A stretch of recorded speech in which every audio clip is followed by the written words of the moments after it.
Trời ơi, có sao vậy bạn? Ê, có sao không bạn? Em ơi, kêu bọn anh với.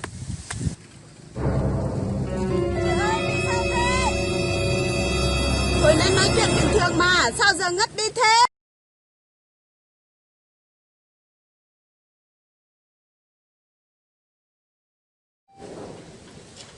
Vậy chứ bạn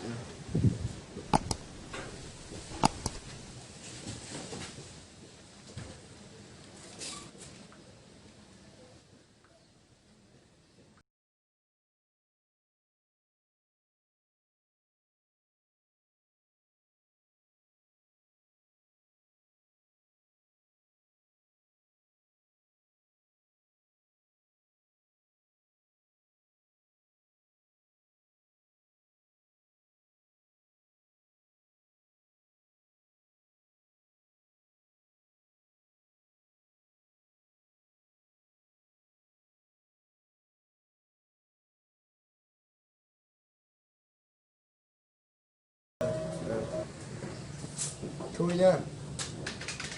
Alo, có gì không bạn? Đi nhậu hả? Ok luôn. Đi nhậu ở đâu? Rồi, ok. Mình đi nhậu lé đi. Mình đi nhậu xong chút đi. Đi là vợ vì là mình không nhậu được đâu. Rồi, ok, đi luôn. Thôi nhá.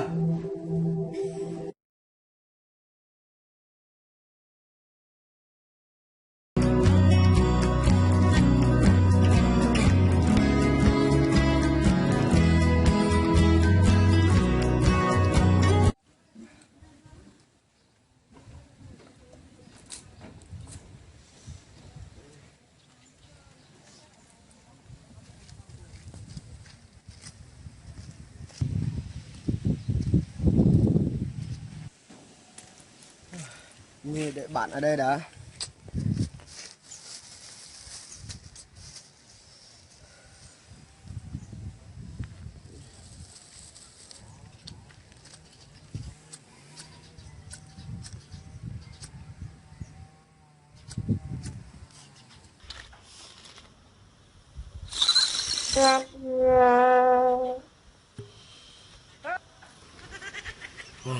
Sao bạn mình lâu quá rồi.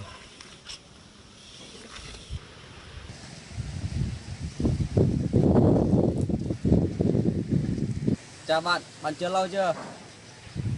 Cùng mới thôi bạn ơi. Thôi, nhà mình đi thôi. Này, bạn cầm điếu thuốc đi, mình rất nhiều.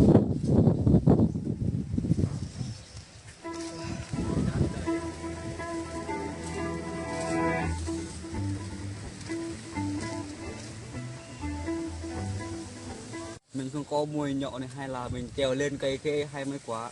Bạn treo lên đi. Ok, để tớ trèo lên. Bạn cầm điếu thuốc đi. Treo lên.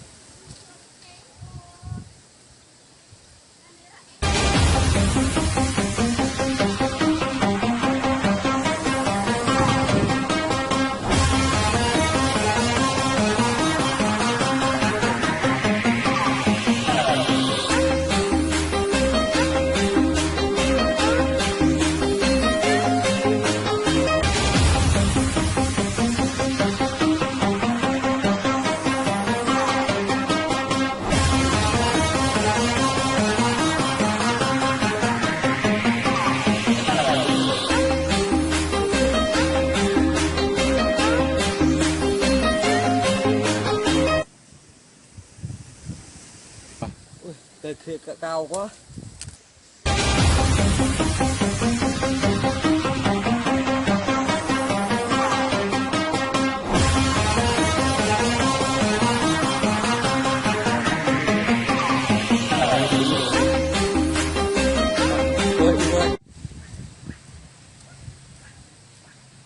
Thằng chồng nó đi nhậu rồi. Tí thằng chồng nó về nó chết tay.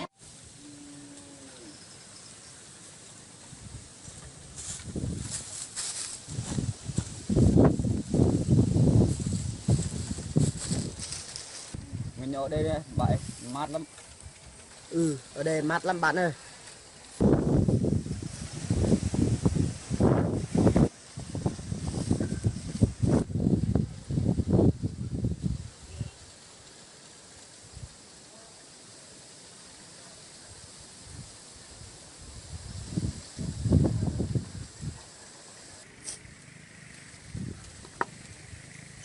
Thì nó cho bạn trước nhá.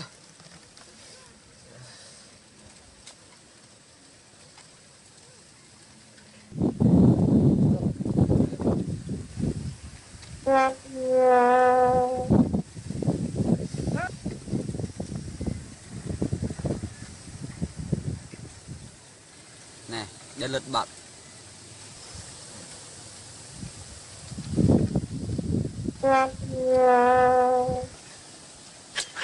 Rượu ngon thật nhỉ.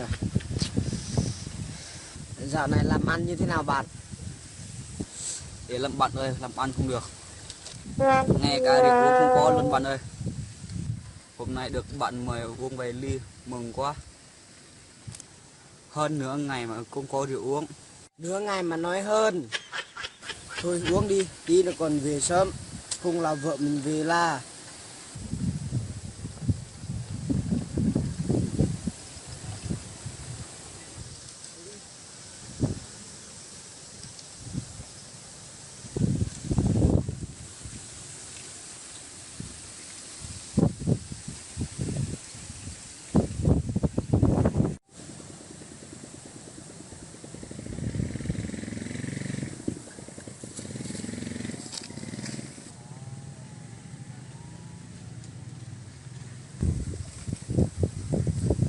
Bạn như này đứng sau bạn kìa. Wow, ok đẹp quá. Đi đâu với em? Hai anh này bao nhiêu chỗ trống mà lại đi nhậu ở đây? Tôi anh thích ở đây mà. Thì em định làm gì? Em qua đây để tắm. Vậy thì tắm. Hai anh ngồi ở đây làm sao em dám tắm được? Thôi anh kéo hơi thuốc lào đã đi.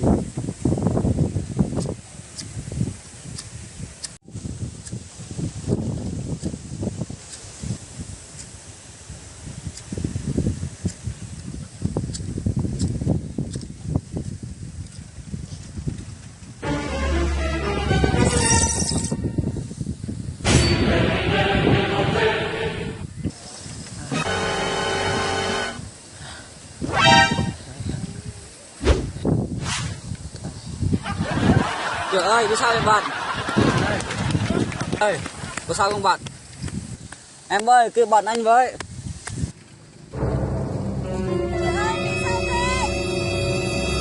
Thôi nên nói chuyện bình thường mà, sao giờ ngất đi thế? Chắc là kéo thuộc lào mạnh quá. Em có cách gì không?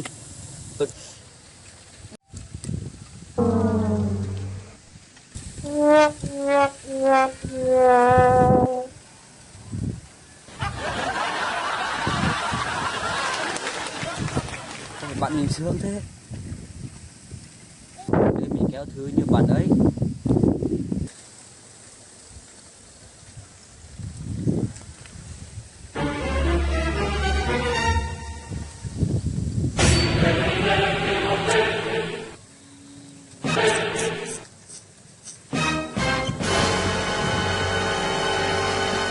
Sao không say? Sao không say ta? Mình phải nghĩ cách thôi.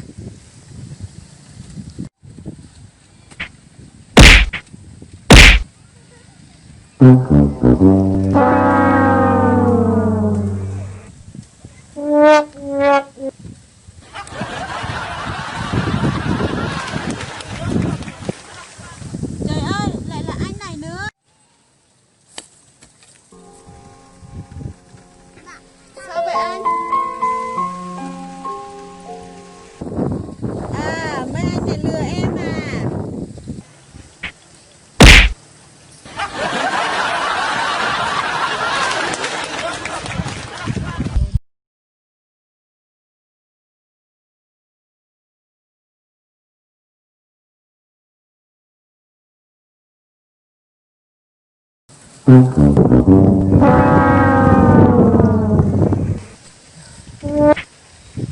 Này, vừa nữa, nó đi rồi.